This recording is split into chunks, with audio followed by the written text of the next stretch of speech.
Hi, it's Terry from No Crumbs Left, and today I'm in the kitchen with floating leaf, and we're going to do a really easy Let's Go Lucy Thanksgiving for 4. I'm using the floating leaf prairie blend.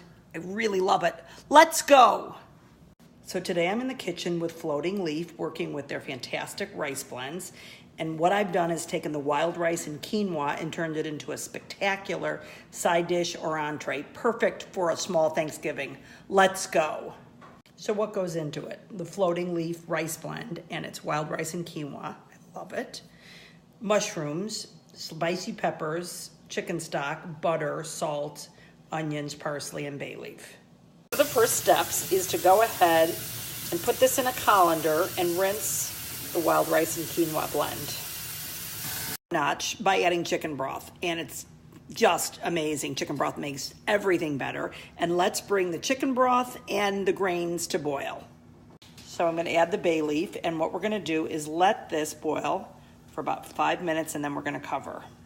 What we're going to do now is cover it, and the package says turn it down to medium. I'm going to do that. If it starts to overflow, you know you got to turn it down a little bit more.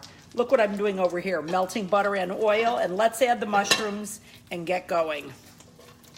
So this is what you want the mushrooms to look like. I could tell you 5 minutes, I could tell you 7 minutes, but you gotta look for yourself. And when you start to see them look like this, what you wanna do is you wanna pull them aside. So I've added the butter and the oil, and sometimes a pan's too hot, so what you wanna do when that happens is lift it up, because you don't want everything to brown up yet. Let it just cool down a bit.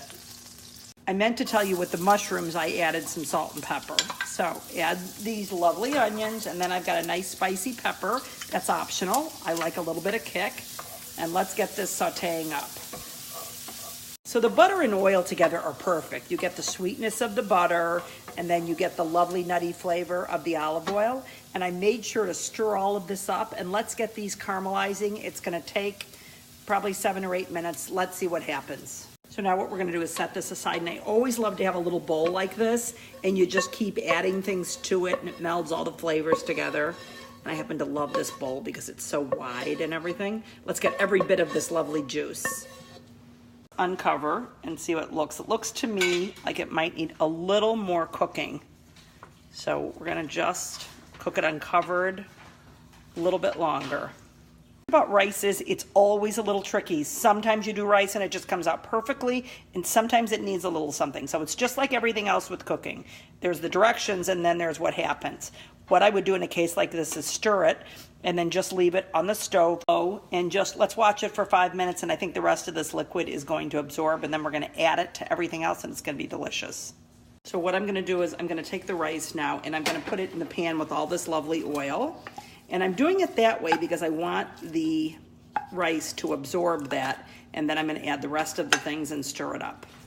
So I have added a bit of parsley. You could do basil, you could do chives, you could do nothing. And if you wanted to keep it vegan, just do olive oil and no butter. And this is great for weeknight eating. And I keep thinking there could be an amazing leftover. If there was any leftover in my house, there wouldn't be. But once this is cold, you could make patties and saute them up for like a rice burger. Anyways, lots of flexibility. Here's the chicken. So here's the first thing I do. Let's wipe off a bit of the parsley. And of course, this thing here, the container is going to go in the dishwasher because it's got a lot of raw chicken juice, and we don't want to cook it in that. I'm going to put this in a 375 degree oven. Now, I have a really strong oven.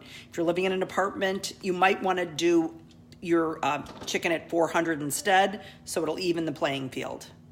So what happens is the wings here are getting a little bit brown, so I just covered them with foil. And now you see all this great chicken fat? You want to take it out. Every oven is totally different, so you've got to learn your oven and really then follow recipes based on the oven you have. If you're wondering why do I have 2 different trays, it's because I'm doing 2 different chickens. I've got hungry people here, so one never is enough. Chicken doesn't look lovely. I'm going to move it over to the platter where I've already got some rice. Used 2 spatulas. And this is going to be a lovely feast. Taking some of this lovely chicken fat, and I'm going to just go ahead and baste it all.